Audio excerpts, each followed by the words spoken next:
இந்தியாவில் மாநில கட்சிகள் தொடர்ந்து விமர்சிக்கப்படுவதற்கு முக்கிய காரணம் அக்கட்சிகள்ல அரங்கேறக்கூடிய குடும்ப அரசியல். அதுல முக்கிய இடம் பெற்றிருப்பது உத்தரப்பிரதேச மாநிலத்தில் இருக்கும் சமாஜ்வாதி கட்சி. இந்த விமர்சனத்தை இன்னும் கொஞ்சம் எகிர வைக்கிற மாதிரி தற்போது நடந்து வரும் மக்களவை தேர்தலில் சமாஜ்வாதி கட்சியின் நிறுவனர் முலாயம் சிங் யாதவின் மகன், மருமகன் 5 முக்கிய உறவினர்கள் போட்டியிட இருக்காங்க. முலாயம் சிங் யாதவின் மகன் அகிலேஷ் யாதவ் இந்த தேர்தல்ல கன்னோஜ் தொகுதியில போட்டியிட இருக்காரு. 1998ஆம் ஆண்டு தொடங்கி இந்த தொகுதி சமாஜ்வாதி கட்சியோட அசைக்க முடியாத கோட்டையாக இருக்கு. ஆனா 2019ஆம் ஆண்டு அகிலேஷ் யாதவுடைய மனைவி டிம்பிள் யாதவ தோற்கடித்து சமாஜ்வாதியின் ஆதிக்கத்தை முடிவுக்கு கொண்டு வந்தாரு பாஜகவின் சுப்ரத் பதர். இதனால இழந்த தொகுதியை மீட்கணும், ஊபியில கட்சி தொண்டர்களுக்கு ஒரு உத்வேகம் கொடுக்கணும். இம்முறை நேரடியா தானே களத்துல இறங்கி இருக்காரு அகிலேஷ் யாதவ். இந்தியா கூட்டணியோட முக்கிய முகமாக அறியப்படும் அகிலேஷ் யாதவ் போட்டியிடுறதால கன்னோஜ் தொகுதிக்கான முக்கியத்துவமும் எகிரி இருக்கு. அடுத்ததா டிம்பிள் யாதவ். அகிலேஷ் யாதவுடைய மனைவியான இவங்க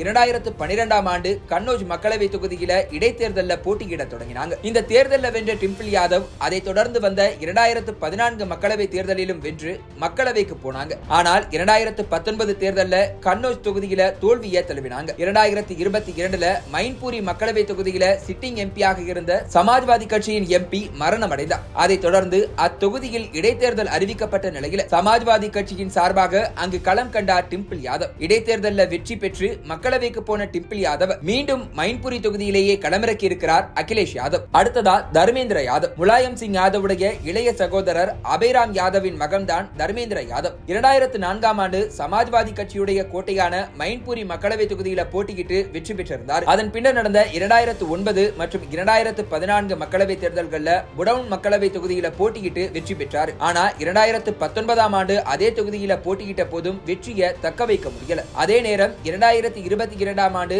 மாநில அரசியல்ல களமிறங்குறதுக்காக அப்போ அசாம்கார் தொகுதியுடைய சிட்டிங் எம்பியாக இருந்த அகிலேஷ் யாதவ் தன்னுடைய எம்பி பதவியை ராஜினாமா செய்தார். இதனால அந்த தொகுதியில நடந்த இடைத்தேர்தல்ல சமாஜ்வாதி கட்சியின் சார்பாக களமிறங்கிய தர்மேந்திர யாதவ் அந்த தொகுதியில தோல்வியை சந்திச்சார். இப்பொழுது 2024 மக்களவை தேர்தல்ல அதே அசாம்கார் தொகுதியில போட்டியிட இருக்காரு தர்மேந்திர யாதவ். அடுத்ததா அக்ஷய் யாதவ். இவர் சமாஜ்வாதி கட்சியுடைய பொதுச் செயலாளர் ராம்கோபால் யாதவுடைய மகன். இவர் 2014 மக்களவை தேர்தல்ல ஃபிரோசாபாத் மக்களவை தொகுதியில போட்டியிட்டு வெற்றி பெற்றிருந்தார். ஆனா அதை தொடர்ந்து வந்த 2019 மக்களவை தேர்தல்ல அதே ஃபிரோசாபாத் மக்களவை தொகுதியில போட்டியிட்டு தோல்வியை சந்திச்சார். இப்போ மீண்டும் 3வது முறையாக அதே ஃபிரோசாபாத் தொகுதியில போட்டியிட தயாராகி இருக்கிறார். இறுதியா ஆதித்யா யாதவ். இவர் முலாயம் சிங் யாதவுடைய இளைய சகோதரர் சிவ்பால் சிங் யாதவுடைய மகன். சிவபால் சிங் யாதவ் 2018ஆம் ஆண்டு பிரகதிஷீல் சமாஜ்வாதி என்கிற புதிய கட்சியை தொடங்கினார். ஆனா மீண்டும் சமாஜ்வாதி கட்சியிலேயே இணைஞ்சிட்டார். இதனை அடுத்து முதல் முறையா தற்போதுதான் தேர்தல் அரசியல்ல கால்பதிக்க சிவ்பாலின் மகன் ஆதித்யா யாதவுக்கு வாய்ப்பு அளித்திருக்கிறார் அகிலேஷ் யாதவ். இப்படி